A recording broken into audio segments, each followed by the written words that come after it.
authorization to record you and put you on YouTube? Affirmative. All right.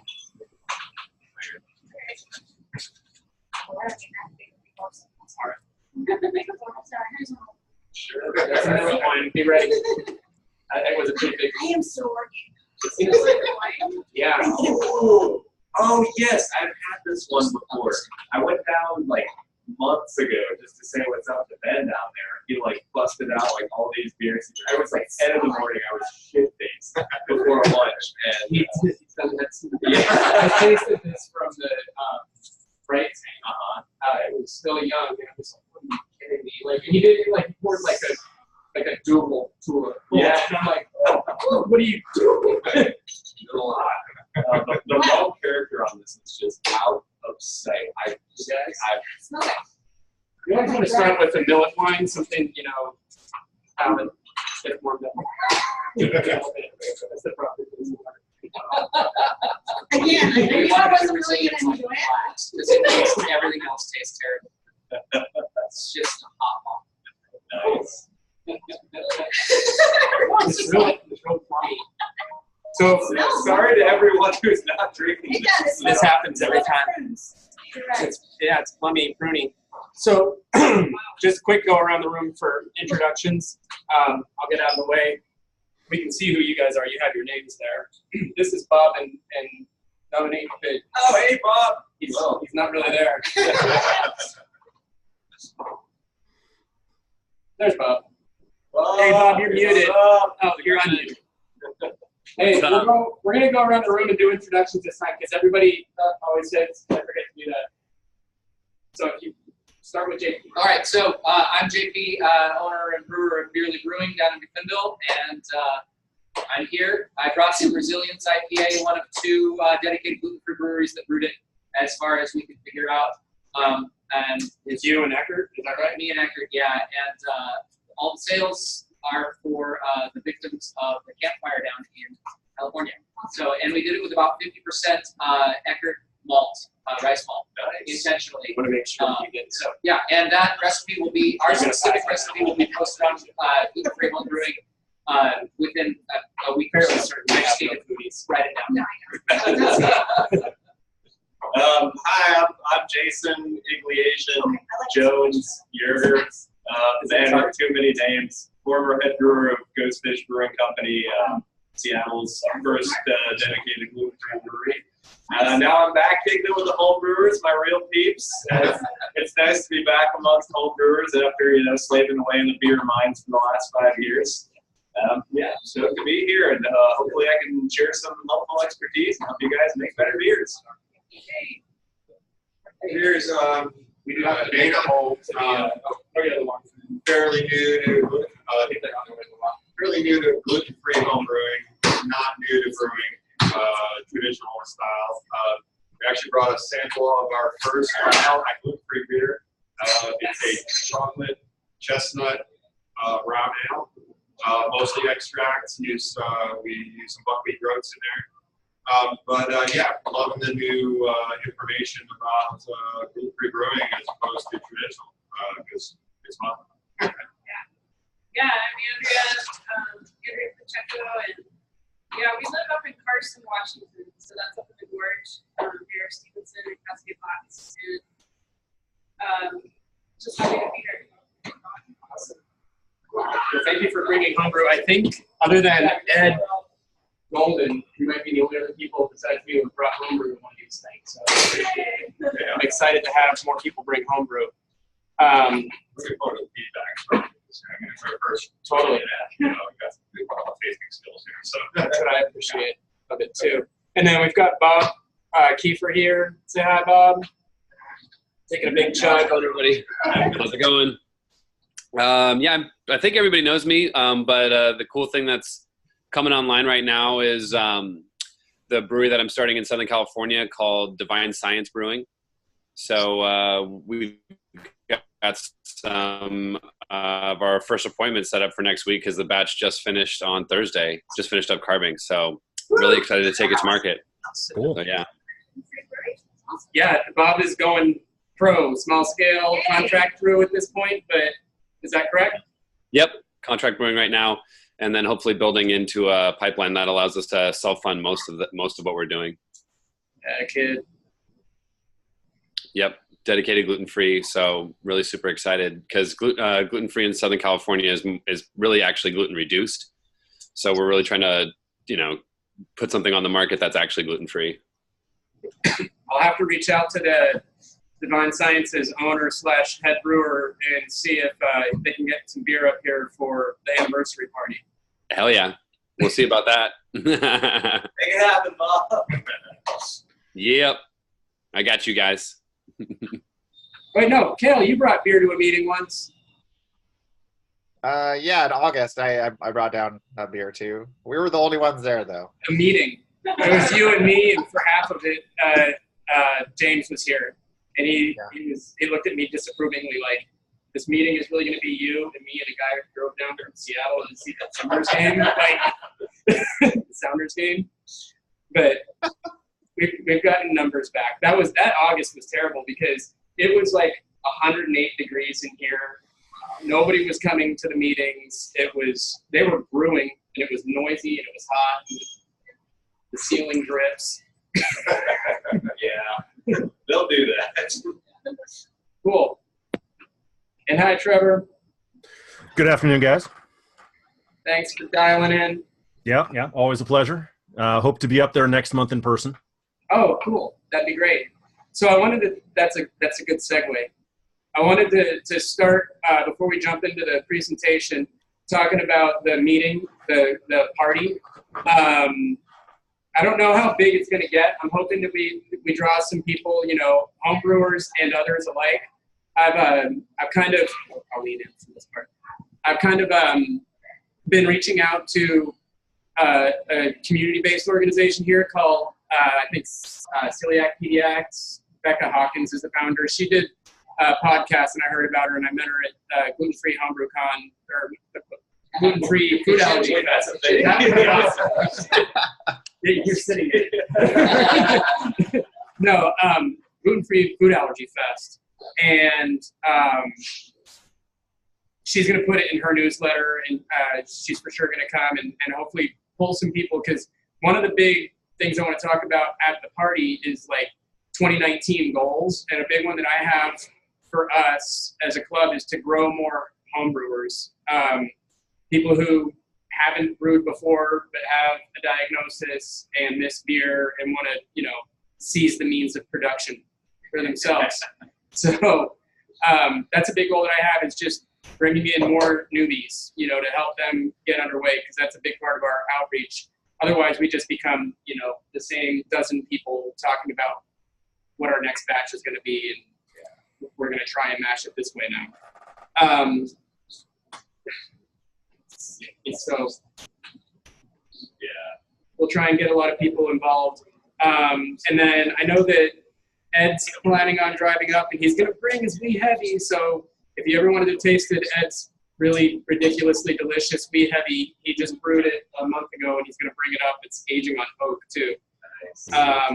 And then Bob's not there at his machine right now, but I want to ask.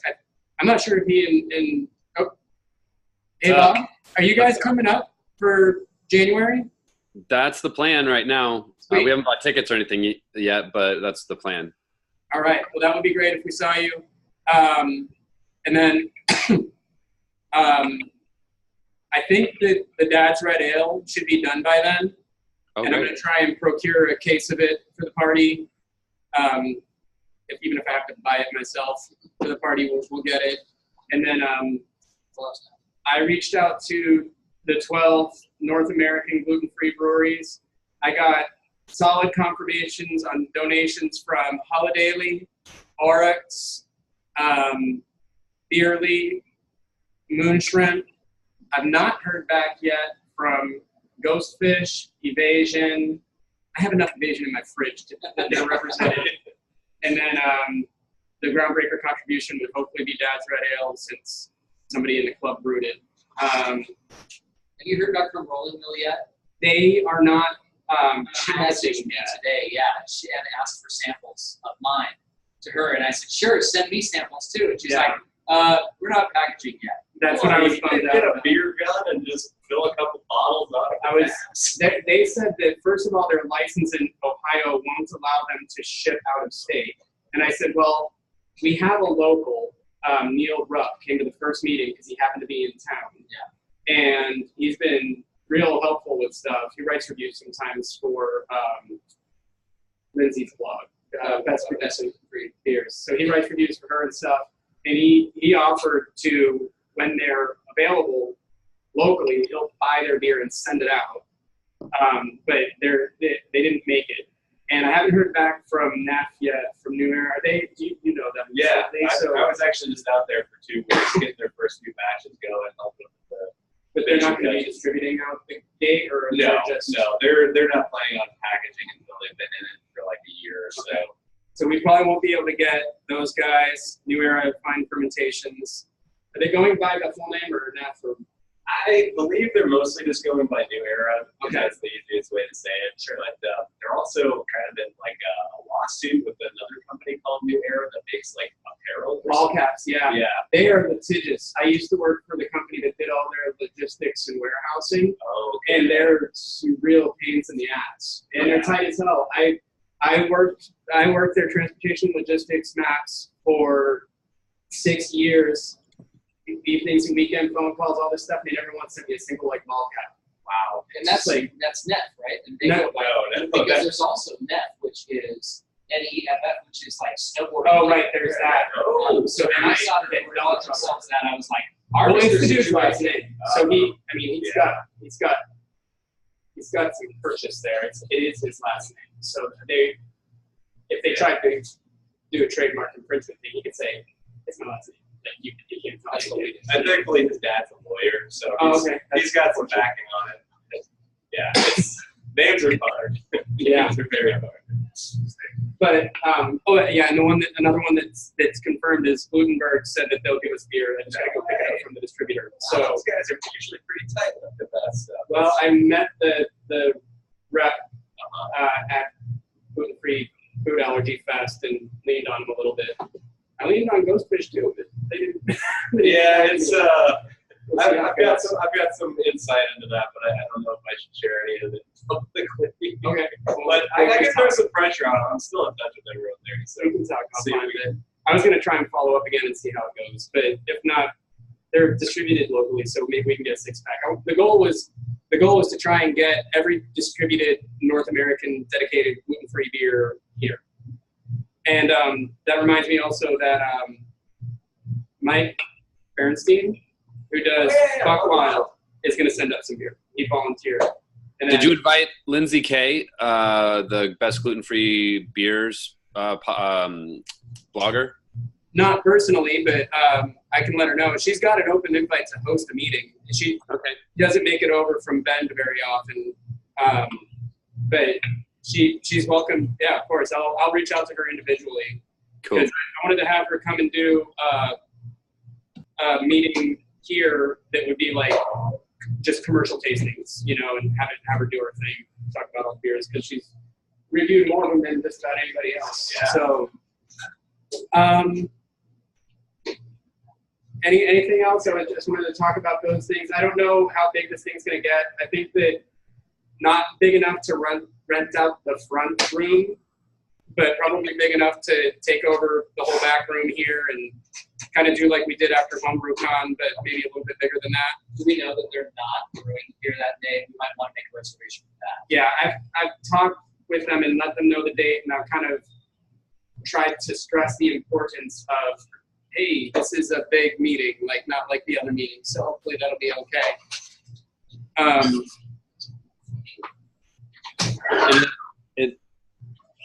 It looks like the Imperial Stout was the one that, if we were going to do a brew in the morning, that people wanted to do. Is that still a possibility, Joe? Yeah, I'll talk to, or you can talk to Jesse and James and ask if we can brew here in the morning.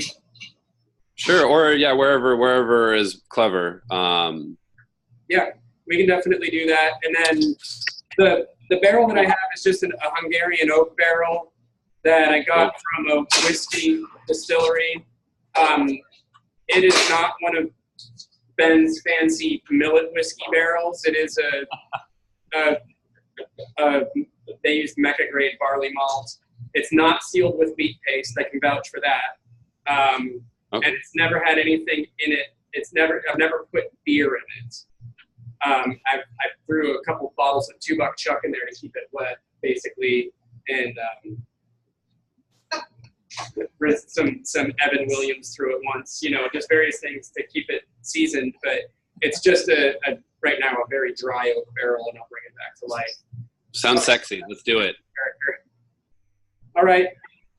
So I did do a presentation.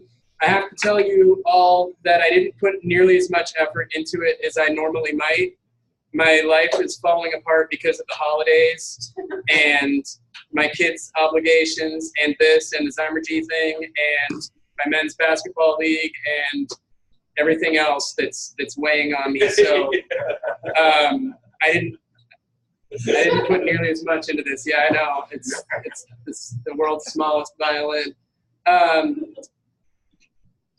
Clear here. All right. I will share this up. This is where I always need Trevor in the room to tell me what I'm doing wrong. Sorry. Share. That.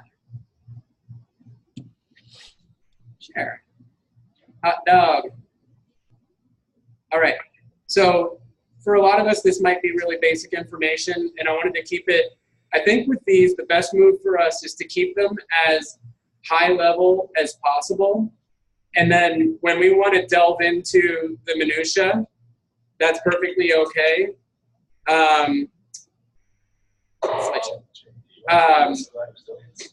But for now, we'll do these as high level as we can, so that way the 90% gets it. And then if you want to have a bit at the end where we all go into the nuts and bolts of it, we can do that. So, beer, making it clear. So the common contributors of unclear beer, first and foremost, is yeast. Rookie mistake, but that's right up there. Protein hazes. And so protein and polyphenol are kind of interchangeable, but when I'm talking about them, I'm saying specifically protein meaning from your malt and polyphenol meaning hop haze. You can get some pectin haze off of fruit beers. And then the one that troubles gluten-free brewers and no one else really, except for incompetent barley brewers, would be starch haze. In the rest of the world, starch haze isn't a problem, but for us, every single one of us has probably produced a hazy starch haze beer.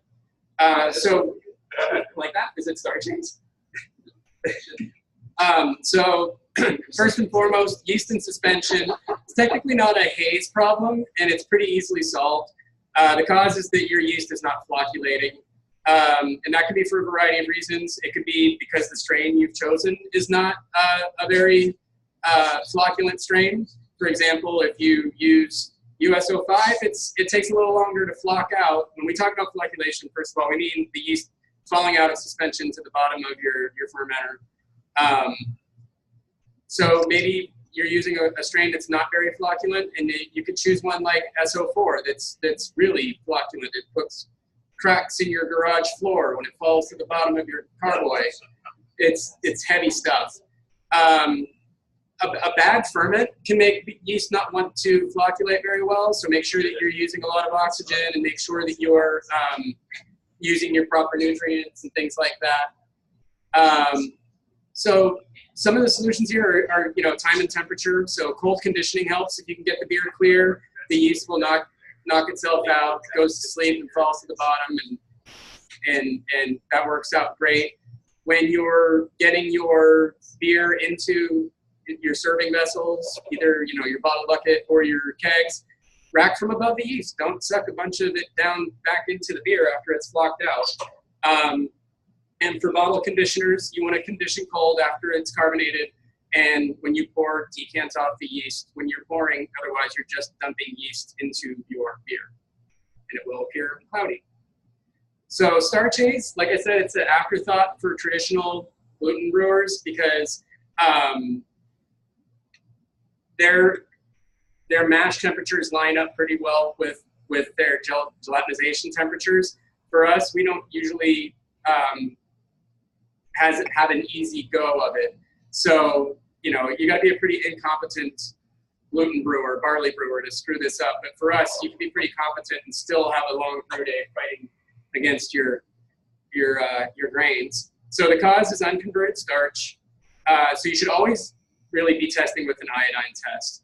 Our grains, the malted and unmalted grains, are a little too challenging to just assume based on your practices that you're reaching full conversion in the mash. Be testing and test thoroughly and lauer well and make sure that that's all doing what it's supposed to do. And if you find that you're consistently missing full conversion, you'll want to check your mash times and temperatures. And we've done blog posts and we've done a big meeting about that went like an hour and a half long. And Ed and Peter got deep into the weeds with that one. So that'd be a good one to listen to on your mash times and temperatures. And check your enzyme viability. If you're using commercial enzymes, make sure you're using enough of the right ones at the right time.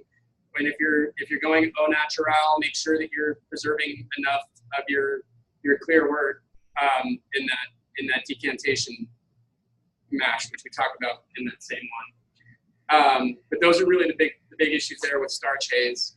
And it is a big problem in gluten-free beers, all grain gluten-free beers.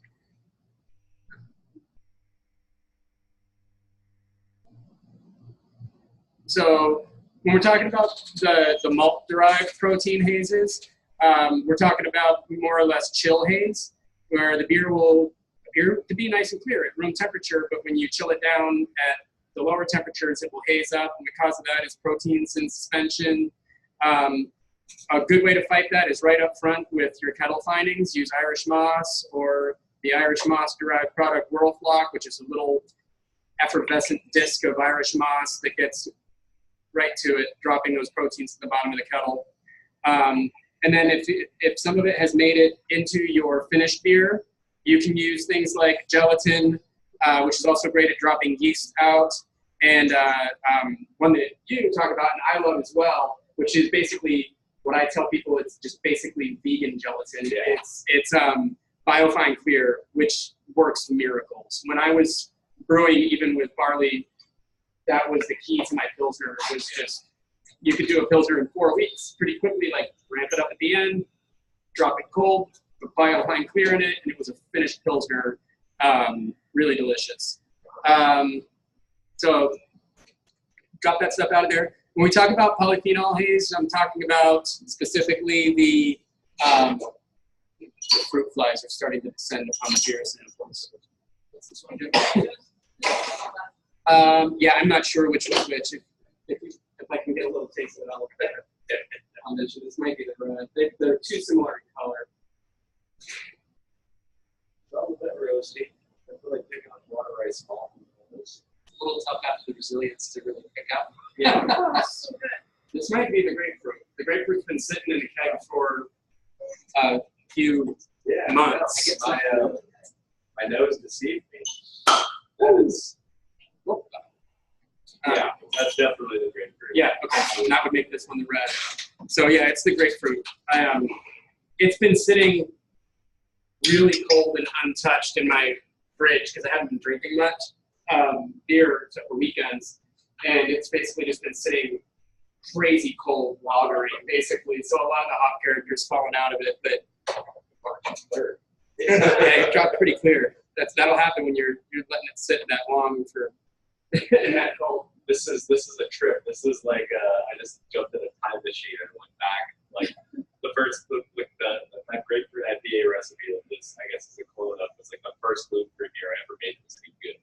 So this is like this one is the day where it's like this one's using the experimental grapefruit hops and peel, and then 2-to-1 sorghum and brown rice syrup. Yeah, it's not with all the honey like the original. Thanks, guys. So speaking of polyphenol haze and the hop hazes, so that can be popular. I mean, they started a craze with their biotransformation and all that of forcing that polyphenol haze. And you get that haze by heavy additions of late and or dry hops, especially if you're dry hopping during active fermentation, you're going to get a big haze. They say like the height of poison is like biotransformation. Like around 4 days, 5 days, something like that. Sure. Just dump it right in. I like to use pellets because I trust them a little bit more in terms of not introducing some speck of something. But They're also a lot easier to get out of the bottom of a conical than an old flour. yeah. Yes. You just rinse it out. And we have Crosby Farms in state, and I'll never use anything but pellets after buying their hops because But that's biotransformation on resilience, and that's finished. But that's finished. What is biotransformation? It's You want to answer that or? Somebody who knows better. Honestly, that's not. We never really did hazy IPAs and Ghost Fish, so it was kind of a trend. Bob knows quite a bit about it. I know that. He stepped away for a minute there again, but I know he knows about biotransformation, the nuts and bolts of it. You want to talk about it, Bob? All right, wait. So what was the context again? Sorry. We want to know what takes place during biotransformation on that polyphenol haze. So, like, I mean, are we talking about from a taste standpoint or a look standpoint? Look, Yeah, we're talking specifically about the haze. Okay. You know more about polyphenol haze than I do. Well, I mean, there's a lot of times you're going to find that different hops have a higher polyphenolic content as well, right? Like, so if I dry hop with, say, like a Hallertauer, I'm actually not getting the same amount of polyphenols as I am getting with, say, like a Comet or a Galaxy or some of these newer age hops, some of the New Zealand ones as well on that list. And so, I mean, like the weirdest thing happened the other day when I was brewing an IPA with Galaxy and Comet, and I did a massive late edition, and the beer went from literally clear to cloudy in instant. Like the moment the hops hit the liquid, it was crazy. So, I mean, and like that almost doesn't happen with a lot of other hops that I've used. So, I mean, that was the thing that's crazy. So, yeah, I mean, and if you're talking about the yeast aspect, I mean, that's I mean, yeah, that's where a lot of times the yeast selection does come down to what flavors you're going to get out of those same hops. Like I find that certain yeasts actually don't do well with certain hops. Even though I've thought that would be kind of cool to do, it sometimes hasn't worked out the same way, so to speak.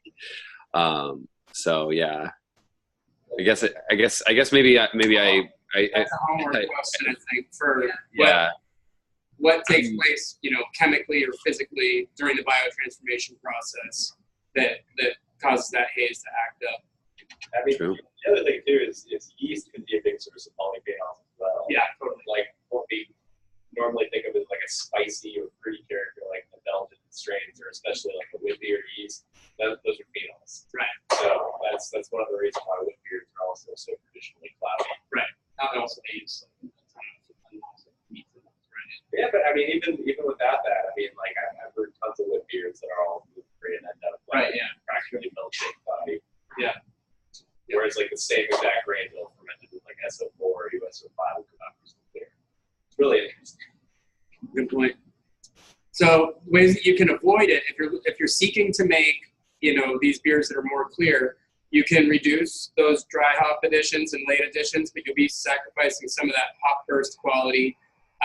You can do post-fermentation findings, and you could potentially strip some of that hop character out by forcing it to the bottom and racking off of it. You can try cold conditioning, like my grapefruit beer, cold conditioned since that meeting was the end of October. So that beer's been sitting cold for almost 2 months, and it's lost some of its hop character. And you could do filtering and possibly strip out more hop character. I didn't talk too much about filtering here because most home brewers don't have that capacity. I have a small filter, and I found it to be a tremendous pain in my ass, and I don't do it. I've never used a beer filter, but I've been in the room all once being used. Yeah. They just, oh man. I have one of those large drum plate filter things. it's like two discs. It's got two giant coffee filters, and you slam it together. And there's a spiral inside. I forget what that one's called. And it's like the size of a snare drum. And it feeds the beer in one side. It goes around. It presses through those two diaphragms, and then goes out the other side. And it's a huge pain to do. You have to push it from one keg to the other.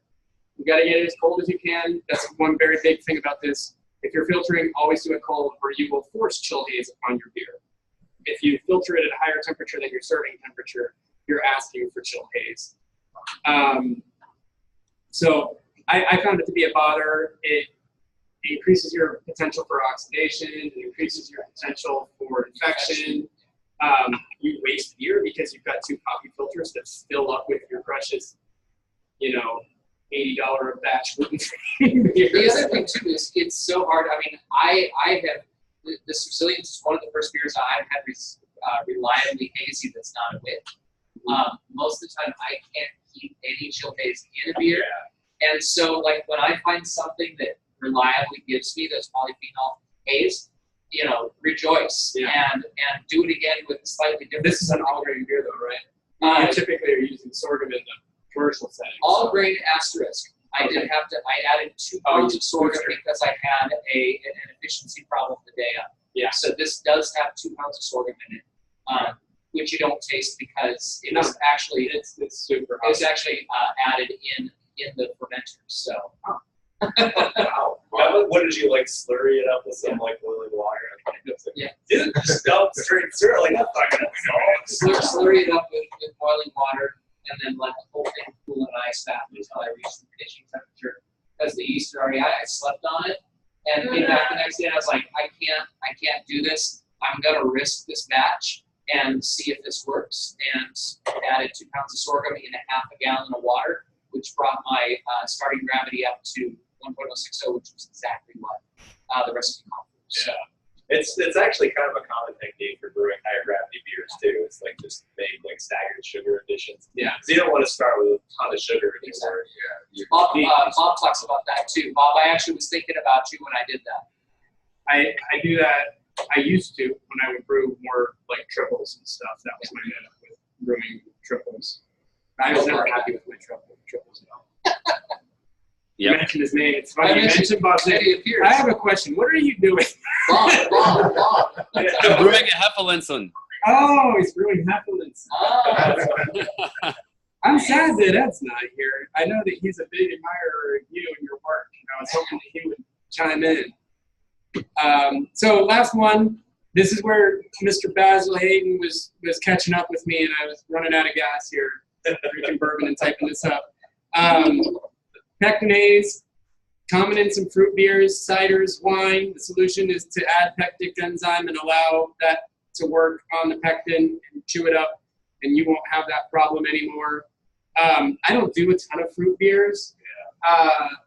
And I do a couple grapefruit things, and I'll either use just peels or Amaretti sent me a ton of great grapefruit products. They're so good.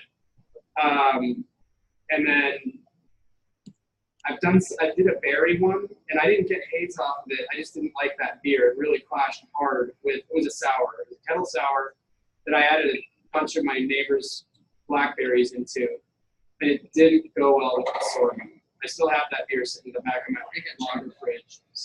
And I didn't like that beer. I've never drank it. I've never had a sour brew sorghum. I did a grapefruit one. It tasted exactly like squirt soda. I brewed it 8 times one summer, and my neighbors would not stay out of my kegerator. They'd be working in the yard, and they'd be like, "Can I get some of that? Can I get it?" And I'd be like, "All right, here." But it was 4.3% alcohol. I kettle soured it with the Good Belly capsules. Always the capsules, never the hot shots because they have barley in them. But I kettle soured it and added the Amaretti grapefruit compound, which has a ton of sugar in it, I found out after the fact. Yeah. But you don't add that much. It's just a couple teaspoons of it. It goes a long way. As long as you got adding it, bottling with other Right. So, but I brewed that beer 3 times in one summer, and people absolutely crushed it. I brewed it with Brett once and brought it here, and they threw it out. They're like, because I put the bread in it from Imperial. It was actually my first gluten-free beer, and I brought it in here, and Tyler was like, you can't open this thing here, but we can take it back on the back loading dock and drink it. He drank it and gave me some notes on it, but yeah, so I would have had a similar response. Brett, get out of here. I wish that there was a viable, reliable source for bread that wasn't grown up on gluten. Yeah, I don't think he was worried about the bread getting loose in the brewery. I think he was nervous about the fact that because I had pitched directly bread from a gluten media. I would have been more worried about the bread itself getting into the air. Yeah, I'm sure I'm getting swarmed by fruit flies, so I don't know. They're at every brewery. Yeah. You never get rid of them. They're spreading the PDO around. All right, so final thoughts. Clear beer is pretty, and if you want to try to attain it, that's great. But and I'll say this at the bottom here, even though beer is a multi-sensory experience, you see a clear beer and all of a sudden it tastes crisper and better to you. If you're brewing for competitions, it's 3 points out of 50. It's only, and some of it falls into the overall impression, category, which is that nebulous 17-point category where I don't like the feel of this beer, which, I hate when people, Check your cleaning machine. they give you great scores on the flavor and the appearance and the mouthfeel, and then they go, I don't know about the character of the beer. It's like, that was good. Anyway, it's only 3 points if you're brewing for competitions. But I firmly believe that you can taste a lot of these solids that are in solutions. You can certainly taste starch. It's dry on your tongue. You know when you're adding one. And it's real bad for spreading infections. You should definitely be, you can definitely taste hops, and hops you mentioned, I think, on the Facebook page, hops and yeast grabbing onto each other and holding tight and getting in on that palate. But this actually has definitely mellowed. I do have a guilty pleasure of a super high dry hop beer on kegging night, putting it in there and pouring a great big bottle or a great big pint of it, and just it tastes only that way for the one night that you kegged it. One night only, you've got this. It tastes like it comes out of a Randall, this delicious hop character, and then it falls off the next day. But you can taste when that stuff's in solution. Is basically what I'm trying to say, and certainly yeast. If you've ever had a real bad faulty pour out of a Belgian bottle in the barley days, you can taste that stuff. There's a real strong bite. Or if you've ever had a home brewer say, let me pour my beer for you, and it's like, oh, that's great. And then it goes, it's like, oh, nice pour. No, what are you doing? And then, thank you. Hey, extra being minded. Right. Ravages your So that's all I had for the presentation. Like I said, trying to do these at the more high level. If people have stuff they want to share, anecdotes or have questions, feel free. Did you talk about recirculation? Just loudering to clear up your wort? No. I mean, I get a clear wort just from recirculating the mash. Yeah. Yeah, certainly the grain bed will set up, and the mashing I do is all rim system, and definitely my entire running, everything is just crystal clear coming out of the kit, and it's because that grain bed is setting up and then filtering. I know that people like to fight about the clear wort in, clear wort out, clear beer out thing. I know that Brewlosophy did a big, this is all bullshit. They won't do it. They do. Brewlosophy will take every adage and just say, no, it's bullshit. But I know that they had a big one about that. I recirculate. I insist on it because I won't get a clear iodine test because my system will absolutely throw flour into the kettle. Now that stuff should boil off if it's just solids, or fall out with your whirl flock and all that. But I don't trust it at all. I try to get clear wort into the kettle. And I didn't talk about it because I was thinking more about haze and finished beer, and I don't know how much of poor lautering will carry into a finished beer. It usually ends up at the bottom. Yeah, Right. it could be a crapshoot. It'll throw off your iodine tests. For but sure. And that's when I gauge everything off. as long as your enzyme dosage is on point, it's like what you're getting into the kettle is usually more like cellulose, basically. Like it's not the same kind of starch you would get in unconverted grain. So it won't end up staying in suspension, it'll settle out. But it will throw off an iodine test. So like a lot of people doing brew in a bag. Like they're not getting clear wort out of the bag, and they'll be taking iodine tests like all through the brew, and it'll just be like starch. Well, it's actually not starch, it's just suspended solids. Right? I fought that a lot in my early days because I was doing brew in a bag for the first year of my whole career. So Now, definitely, the solids that end up in the brew kettle, I think, in my experience, can certainly end up as lost it there as tannins. Yeah, as tannins in the beer, and so having a clear runnings off the mash going to the brew kettle certainly lessens that. But in some cases, like a stout or a really robust porter or something like that, tannins are welcome. yeah. So, like maybe make sure you don't get that. Make sure you get a clear wort going into something like a lager or an IPA or something like that. But for a heavier beer, really not so much of a big deal.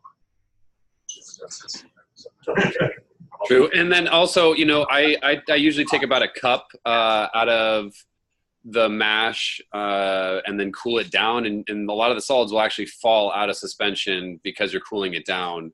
And then if you're doing an iodine test, just take the top runnings of that liquid and you can get a pretty, fair reading. And I've, been getting amber readings when I've been doing it at home recently. So that's another way to kind of, a lot of times you can't avoid the solids, especially with my system. I've got the grain father and, the millet still follows through. So at the same time, you're not going to be able to do everything about it, but you can try to do something about it. Totally. Yeah. I'm mashing in a cooler, and I feel like before I got my pump, it was the wort was extremely cloudy with grain flour pretty much. Hey Kale, what do you use for a lautering bed? Do you have do you use like one of those big brew bags or something? Yeah, I got a big brew bag for the I have a Coleman rectangular cooler, and so I got a big huge brew bag. I think you and I have almost the same setup from what I saw. Yeah, I need to get some sort of false bottom. The last time I brewed, it was the pump was getting the bag was sucking down into the bottom, and it was cavitating the pump and not working. I use a bazooka screen to keep that from happening. But the last time the last time I brewed though was the first time I was stuck. actually thinking about getting one of those splatter screens. Like what JP had used for another resource. Yeah, that just goes right on top of the false bottom. I just have a standard false bottom with that 18/8 splatter screen on top of it. And we brewed, I think I finally calculated, we brewed naked in the hop fields. That was like 3% rice hulls. And we were fine. That was the clearest wort Yeah. I've ever seen. Like it was ridiculously clear. That's how it comes out of my system. Yeah. Every time. I got one of my dad's red ale that came out super clear like that. I took pictures of it. I was so happy. And so after I talked to the Homebrew Talk guys, and they told me to add my thermomil at a much higher temperature than I had been using it. And that came out so clear, and I was like, oh my God. I took pictures, and I was so happy. I was Godfather. Cool. Hey, does anybody have buddies that they can ask to help with procurement for stuff for the party. Like I was gonna try and do like door prize things. I was gonna reach out. I've got t-shirts. You've got t-shirts. That would be awesome. I was gonna reach out to Twyla, but she didn't really ever get back to me.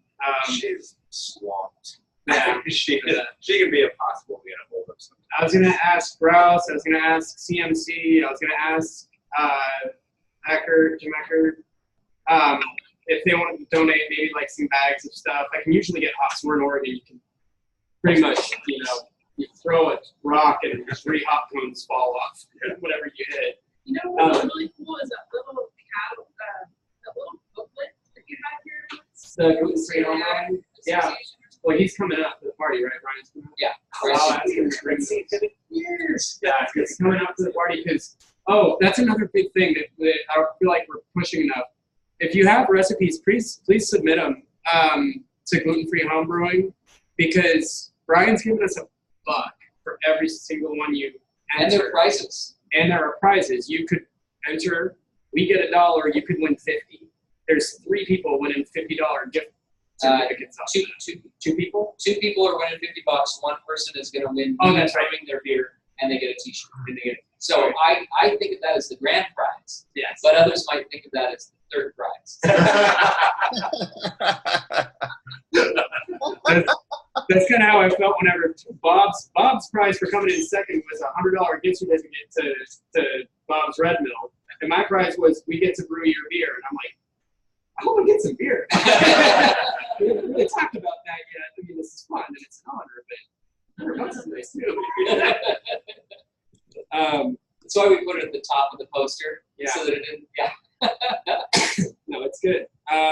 So yeah, if you've got recipes that you think are solid, please post them onto gluten-free homebrewing because Just use the submission form on gluten-free homebrewing. Yeah. And he posts those up also in his Twitter feed. Everything new that's come up during the week, and there's some really great recipes that you and I are like kind of judging. Yeah, I'd like to see them, but that. I haven't really gotten the. And it's gonna be hard. And there's some stuff that's come up that's like partial mash, partial grain that I'm really interested in doing, just because that's a little bit more scalable for some of my stuff. Yeah. And really complicated and doable recipes that look like they have a ton of flavor and are really true to the style. So yeah, Cool. there's some. So if you've been putting some in, congratulations, they're looking great. Great. All right. Any other stuff you guys want to talk about? Sorry. I was just gonna piggyback since we're staying on the beer clarity thing, going back to yeast and flocculation and all that. Minerals in the water profile make a huge difference too, as far as promoting flocculation. Yeah, totally. Because flocculation is basically, it requires really healthy yeast cell wall formation. I think you guys were chatting whenever I was saying that, you want to make sure that you're using proper nutrients and tons of oxygen, or else your yeast is not going to fall. Like rehydration is pretty important. Like that can make a big difference, especially if you're using something like Go Firm in the rehydration water, which is like specifically a nutrient blend designed for rehydration, promote strong cell walls and stuff. But also just like in your brewing water, getting enough calcium and magnesium is super important because most gluten-free worts tend to be a bit low on that. Like I've sent wort samples into labs to get analysis done on all the necessary yeast nutrients, and it always comes back with calcium's low, magnesium's low.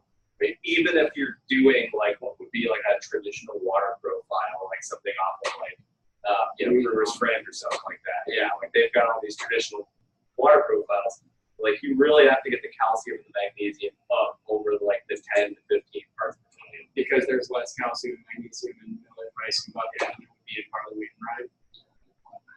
Especially if I've never known how much I should rely on brewing water for that information. Yeah, I mean, the all-grain brews are less of an issue for that because those are usually a lot more nutrient-rich than if you're brewing extract. But like sorghum beers, especially if you're blending in brown rice syrup, like your nutrient levels will be through the floor. Like this is, I'm not going to go into too much detail here, but Ghostfish Grapefruit IPA, one of the best-selling beers we made was like, we had trouble getting that beer to clarify.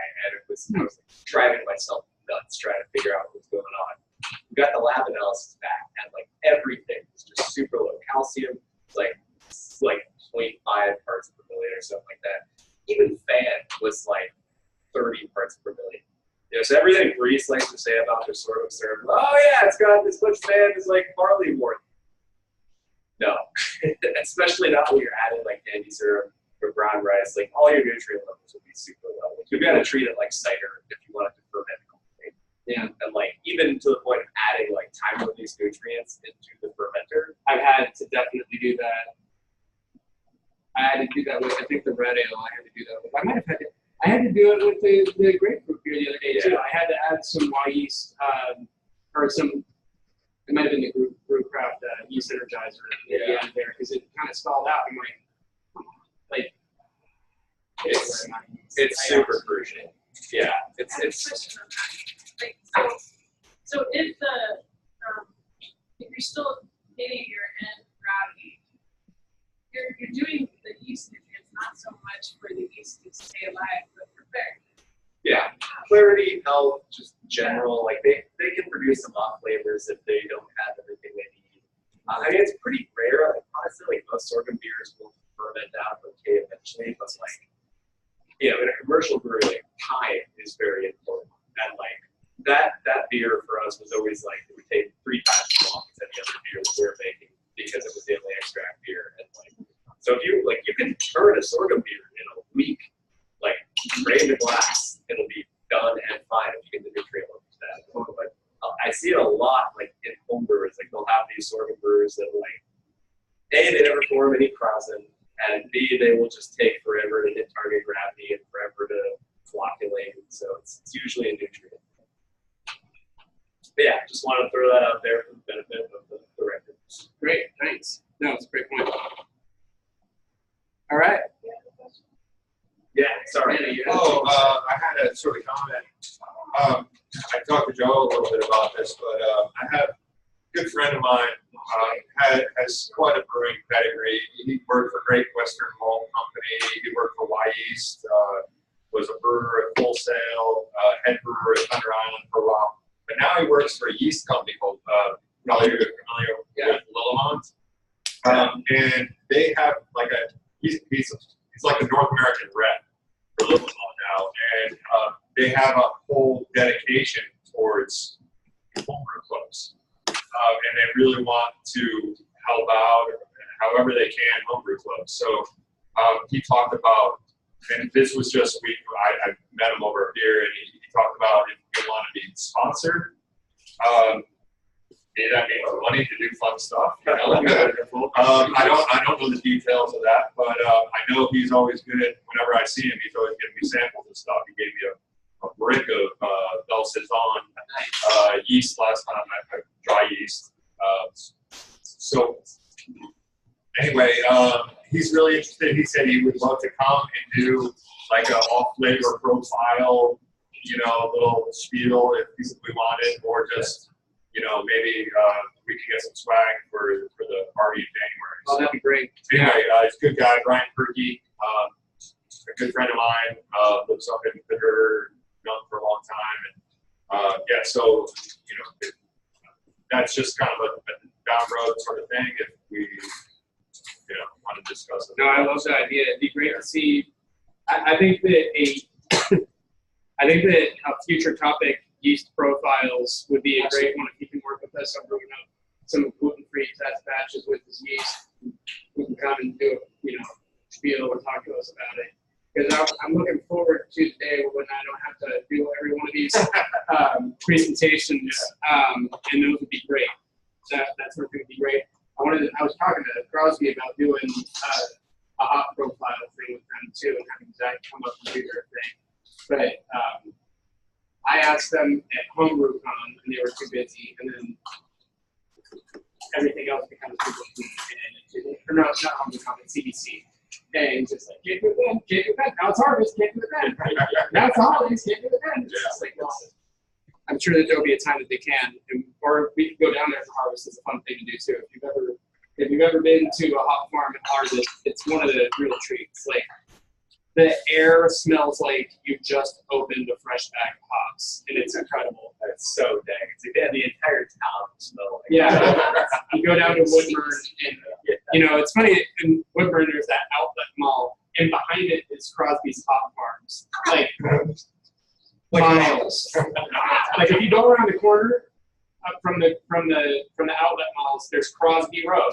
You go up on Crosby Road, you drive down there, and it's just like you're looking up at like 20-foot tall vines of hops all around you, and the whole place smells like dank. Take the Wheatland Ferry sometime north of Kaiser, north of Salem, around harvest time too. It's just you cross over the west side around Atlanta Mission. And it's just hop fields everywhere. Those are all like, I understand it, those are all AB and Anheuser-Busch, pretty sure. But yeah. I have a friend who lives on Yakima Reservation. Yeah. I was visiting her recently, and she was just like coughing nonstop. And I was like, "What's up?" Like, she said that she's allergic to hops. Oh no! Get out of here. Yeah, that's Yeah, awesome. she, like every year is just like having these coughing spells. Awesome. Well, here's hoping none of us develop a hop allergy. Yeah. We've got it hard enough already. Right. Then you just become a cider. Yeah. Oh, I can't do something. So I do have a basic question again. Like, can you explain more about the iodine tests? Yeah, so I think it's a snapshot. So if you take a sample of your work while you're doing an all-grain beer, get it as clear as you possibly can, either through recirculation or chilling it, and inserting it and getting from the top, let all the proteins coagulate and fall down to the bottom. If you take a sample of that and then you add iodine reagent to it, if there are no proteins there, it will throw an amber color when it mixes in with your sample. If there are proteins there, it will throw a black color, like Starches. black. Starches, yeah, starches. There are things that can throw it strange. If you run your work through paper towels, thinking this will get it clear, that will throw it. If you have a lot of hop matter in there, hop flakes will throw it. And things like that. Will yeast throw it on a finished beer? Yeast will throw it on a finished beer. So there are things that you got to watch out for. But if you get clear work, especially in there and test it, it will look amber rather than black, and it lets you know that you've achieved full conversion. Is it like a liquid? It is. Yeah, you just can iodine use- on a dropper. You could use like iodine, like they sell at drugstores for like disinfecting fluids. You can also use like iodine sanitizers, like iodophores, stuff like that. Those are usually like the most common homebrew sanitizers. So just like a drop, like it maybe like I don't know, like this much more. Like I usually do it like on a watercolor palette. Because they're white, and you just fill up one of the little reservoirs, and then just single drop iodine picture in it, and it'll either turn purple or black, or it'll just kind of turn a little bit amber. Okay, so it's sort of like testing pool. Oh yeah, very much. Even less sophisticated than that, actually. Yeah, no, you just use a little pipette. I use dinner plates because mine are white. So that's real good. We use fermenter lids when we brew the wine. Yeah. Yeah, it's not. I mean, if you're using or if you're brewing like a lighter beer, you don't even need to worry about the white background so much. It's just if you're brewing anything like dark malt in it, you got to get it like flat layer with like a white background, or you won't really be able to see a color change. Your stouts and porters, it gets real tough to see unless it's spread out like that. So has anybody ever used like herbs other than like pumpkin spice? But like, Are you brewing a CBD? Yes. no, not cinnamon. But yeah, maybe, but like rosemary or things like that. All the time. In fact, that was before I was even diagnosed celiac. The thing that got me into home brewing was I read this book called Sacred and Herbal Healing. Yes, I read that one. And I read that one. and like the whole thing about roots and like the tradition there, like that, like got me so interested. So like my very first home brews, which weren't gluten-free, they were hop-free. I was making these crazy ass roots, and Yarrow beer. yes, I made a Yarrow beer that was actually really good. Was it? Because mine was terrible. Well, see, I was already using sorghum brown rice, like in the combination that I'm with. Yeah. So we just sucked out the hops for Yarrow, and it aged really nice. Oh, okay, now I'm telling it. I've got a bunch of gluten-free group recipes on my little brew toad profile, which I don't know. Is that even? It's going away at the end of the year. Oh crap! Save all your recipes. Yeah. I mean, most of them are not worth brewing again because it was like the early days of my gluten-free But no, there's a beer festival out in the Olympic Peninsula called the Strange Brew Fest, and like the one year that I went, I know Ghost Fish has gone a couple years, but the one year I actually showed up, I brewed that I call it Old Medicine Show. It was like basically a group with like sage, rosemary, juniper berries, and elderflower.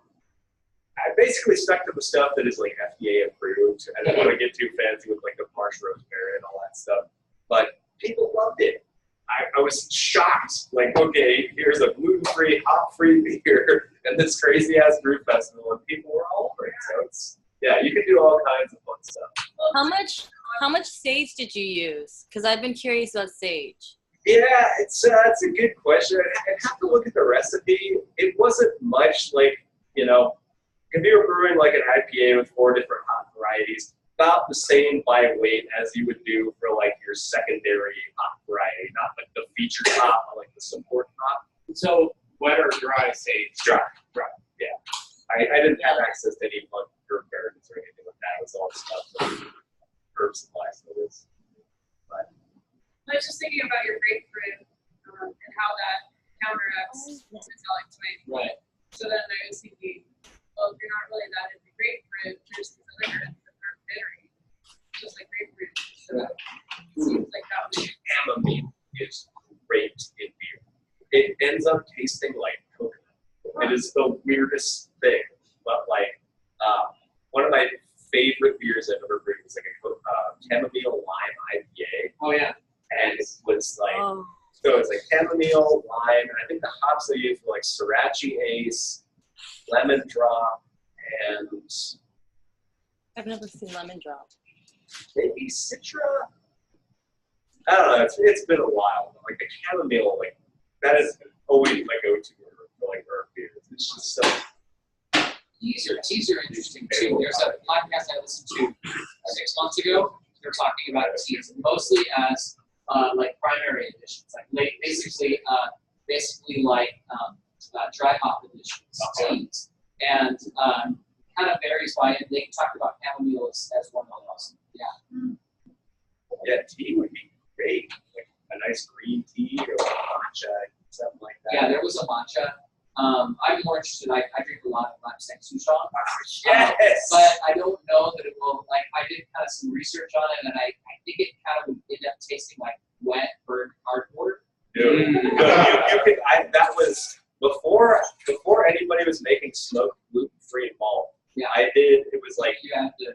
it was. I feel like year 1 at Ghost Fish, like probably my 5th batch of the pilot system was like a smoked porter with lapsang souchong. Oh, cool. I threw it in like after flame out. You know, did a little whirlpool, let the whirlpool cool down a little bit, and then steeped it for like 10 minutes. And you got that smoked flavor. Yeah. I'm thinking about doing the smoked porter because I've got a porter recipe. Yeah, it works and great. using lapsang souchong acid. Did you get much? I mean, there's obviously you're putting caffeine in the beer. Yeah, not close to enough to be like noticeable. Yeah. Especially compared to like coffee beers. Where you're And I worry a lot about that too because technically caffeine messes with your body's ability, your brain's ability to detect how drunk you are. Yeah. And so like I'm very against making coffee beer because of that aspect. I'm very So I've been hesitant about using tea and beer for the same reason. But exactly, that's exactly right. Yeah.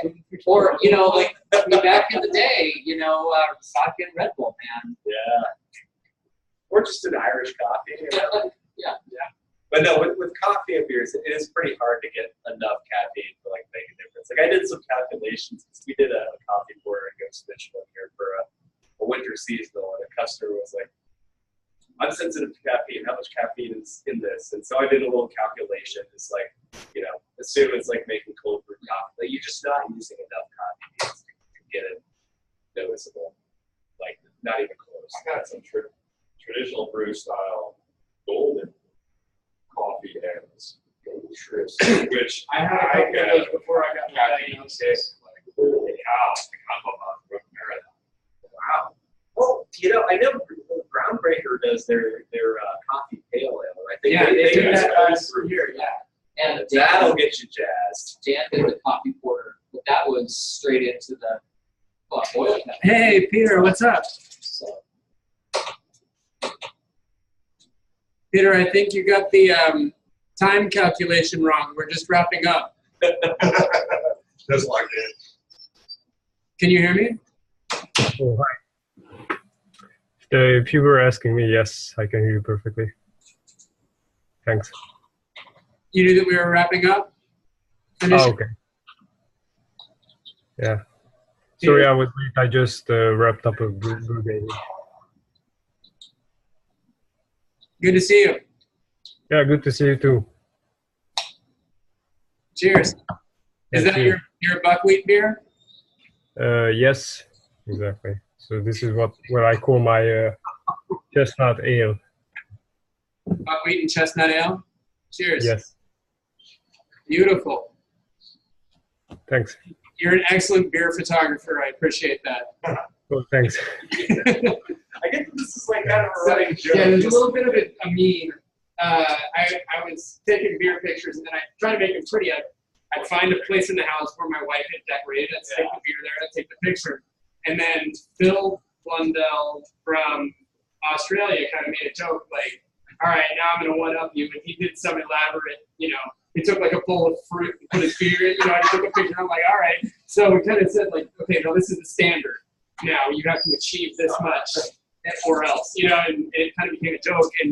And Bob is an absolute rebel. He refuses. Like, he'll take a picture of his beer next to a shitty old abandoned phone jack, like painted over phone jack in his bedroom. And he's just like, here's my beer. And he's just like, no. The picture of his, the bathroom mirror selfie is his sexiest beer picture yet. Although I did see that was taken at Secrets Resort, Bob and Dominique. Maybe that's why it was the sexiest beer picture ever. yeah, I still wanted to know what that meant. Wait, what was? So What's the sexiest beer name? the sexiest beer picture was taken at Secrets. Is that correct? No, it's just the most liked on Instagram. Oh, because he had the location set as Secrets in Cabo or something like that. Oh, I believe that. You guys going to Secrets? Okay. Maybe, I don't know. I'm not gonna tell you guys. Yeah, a premarital Beer. premarital beer. Yeah, that's gonna be our wedding ceremony beer. Oh, nice.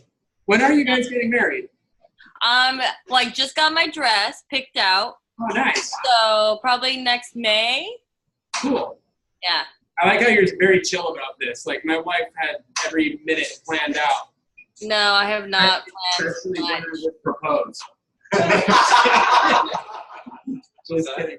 much. I'm very chill about the wedding planning.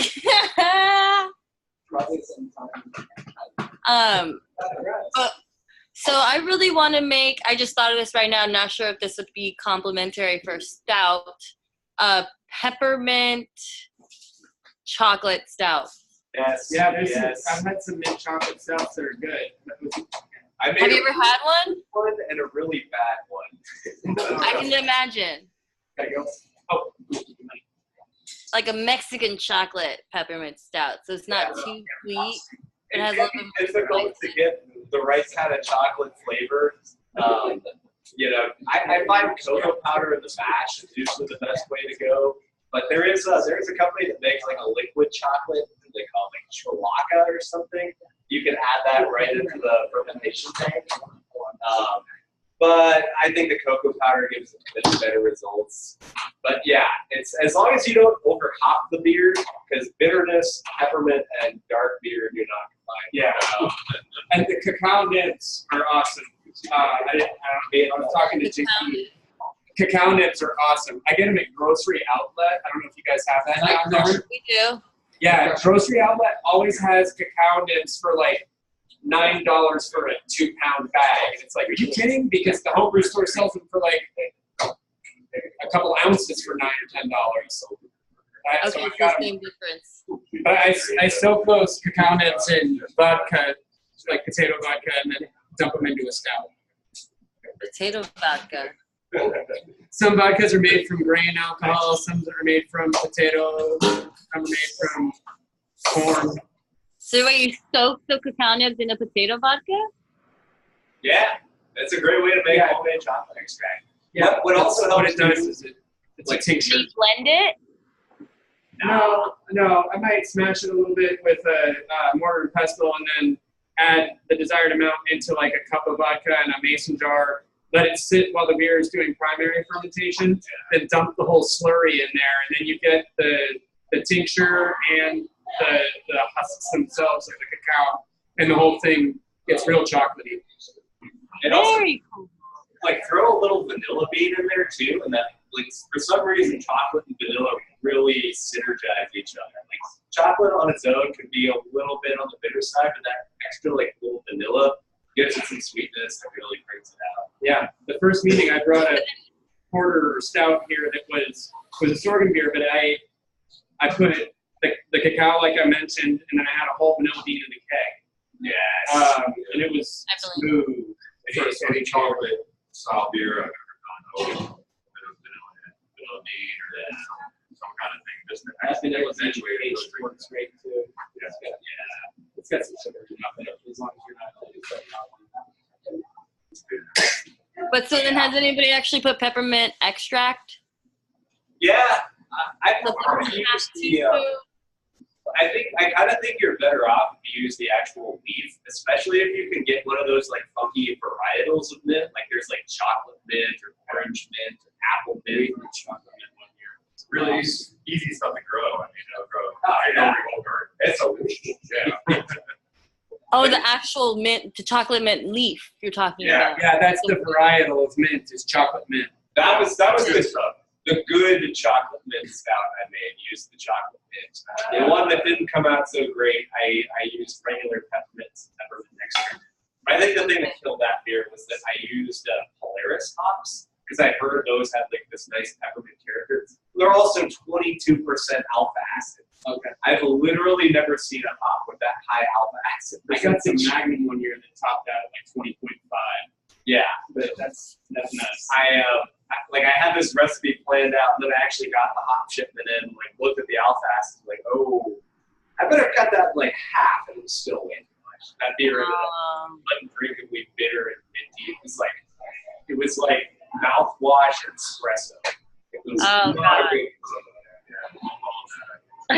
Okay, so no peppermint extract. No peppermint extract and go really minimal on the herbs. Really minimal. Really minimal. Okay. Really, like, just for like antiseptic purposes. You don't even need to worry about bittering so much. Okay.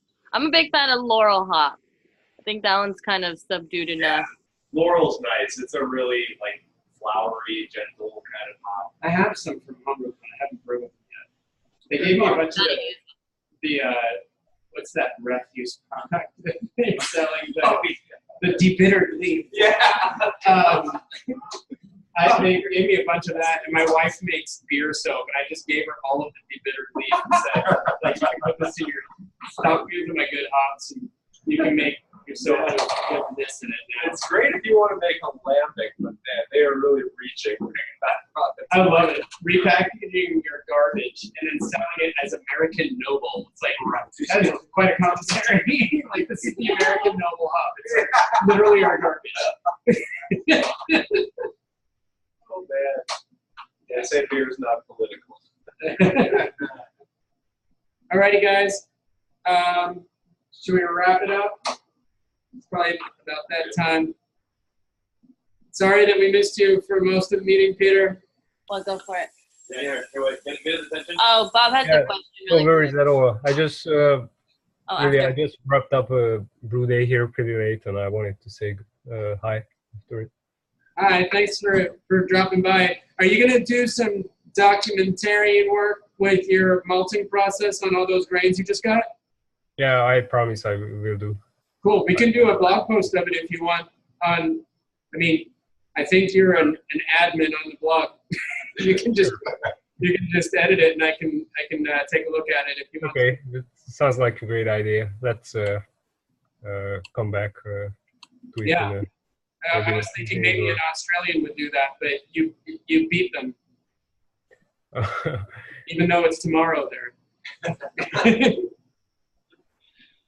One last thing. I saw the poll on the board, and so I'll probably just go with that topic as I submit the application for HomebrewCon. So, but yeah, anybody that hasn't voted yet, feel free to go on and vote. Yeah, I hope they're not nervous about picking the same dude twice. I was kind of hoping Ed would step up so that it wouldn't just be like, oh, but we did you last year. Hopefully they're cool with that. Yeah, I mean, they have a lot of speakers come back to HomebrewCon. Yeah, I see that a lot. Like, okay, you know, the usuals, you know, John Palmer, Stan Hieronymus, you know, Jamil, he always does something. So this is just, you know, something new to add, you know, also is another chance to bring forward additional beers that are gluten-free to the HomebrewCon. And then I definitely would love to try to get connected myself with some of the like local either breweries out there, like Departed Souls out of Jersey City, or one of those. Yeah, I know Brian at Departed Souls. He's a great dude. Ask him Yeah. to be here for the party. I will. Oh, that'd be great. I didn't even think to ask them because they're not dedicated. I was just going for the dedicated guys, and they got the split operation. But No, he does it right. I took him through the whole ropes of like, well, here's what you've got to do if you want to use gluten-free grains in your mash tun that is being shared with barley. He actually came out to Ghost Fish and did a pilot batch with me like a couple of years ago. Like, Nice. yeah. and it's a crazy idea, and I don't know if they would even be up for it. But we should definitely ask 2 days for beer. I don't. They might They come might through. do it. I They mean, might come through. they ship the whole dude over here. Like they might ship some beer. I mean, I'll ask them because they. I was helping them out with some mash issues they were having on some of their early batches, and of course, when they were out touring the states, I gave them, you know, Pacific Northwest hospitality when they came by Ghost Fish. Yeah, they were here for our second meeting. We did a group brew, and Andrew happened to be here. He sat in on the group brew with us, which we totally screwed up. JP and I had an argument, not argument, but we had a disagreement over the outflow of our mash tun, and we channeled the bed, and we had to make some pretty severe adjustments, and ended up with a beer that ended up being like a 1045 beer. It became a session IPA. The beer was still good, but Yeah, Andrew was watching us from the corner, cringing like, "They're running out way too fast." What are you guys doing? And I'd be like, I'm trying to slow it down because we were working opposite ends. It was we look back at it. So when JP and I did a collaboration in Fresh Hop time, he's just like, okay, we're doing this together now. How quickly do you want me to run out? And you're up here, and I'm like, Communication is key. it was great. It worked out great. So yeah, lessons learned. But it was, yeah, he was here for that meeting, and he happened to watch us botch our group brew. We kind of did the group brew a little too soon. You know, Brian was very excited that there was a homebrew club, and he gave us a kit, and we're like, we'll brew it right now. And it's like, well, we probably should have done it for the second meeting. We probably should have waited for us to have, you know, a bit of a calling. I'm like, now would be a great time to do a group brew. And I think we're going to do one possibly for Party Day. Do that stout, imperial stout to throw into the barrel for next year. And then I know that Brian wants to do something with us again on a group brew. Maybe we should do it at somebody's house so we can enter it and stuff, because we couldn't enter any beers that are brewed here into anything. So who's got property? I've got a house.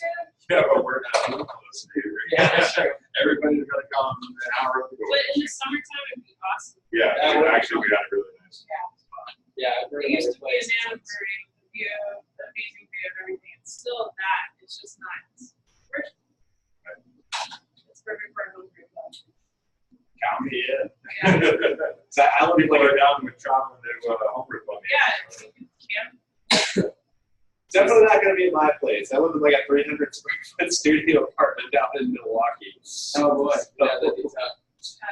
I don't even have room to homebrew. That's one of the reasons why I wanted to come to this club. It's like, it'll live vicariously through you guys. I've got a pretty decent sized, house with a garage and built-in bar and stuff like that. We could have fun with that on a group brew sometime. Probably never been, it's not that far away. Oh yeah, nice band cracker. Cool. Yeah. So I'm gonna shut this down because I'm worried that we're recording so much that it's gonna overfill my hard drive. All right. Thanks everybody.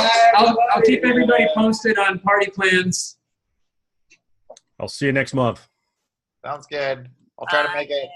All right. Really appreciate it. That'd be great. Sure. And meeting.